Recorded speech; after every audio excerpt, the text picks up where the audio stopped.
Hi friends అందరికీ. మరి మనకి సాధారణంగా single phase supply, three phase supply అంటూ వింటూ ఉన్నాం కదా. సో అసలు సింగిల్ ఫేజ్ సప్లై ఏంటి, త్రీ ఫేజ్ సప్లై ఏంటి, ఈ రెండిట్లకి మధ్య డిఫరెన్స్ ఏంటో తెలుసా? Single phase system use an alternating voltage wave form while three phase have three wave forms. అంటే ఏంటంటే సింగిల్ ఫేజ్లో ఒకటే ఆల్టర్నేటింగ్ వేవ్ ఫామ్ ఉంటుంది.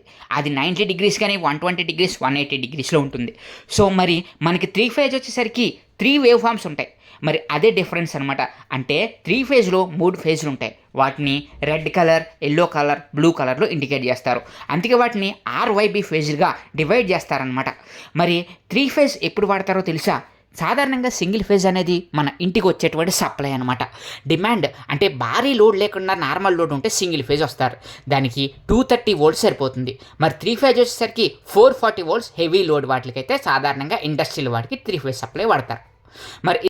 మరి మీకు మరిన్ని ఇలాంటి ఇంట్రెస్టింగ్ వీడియోస్ కావాలంటే వెంటనే మా ఛానల్ సబ్స్క్రైబ్ చేసుకొని మా వీడియోని లైక్ చేయండి ఫ్రెండ్స్.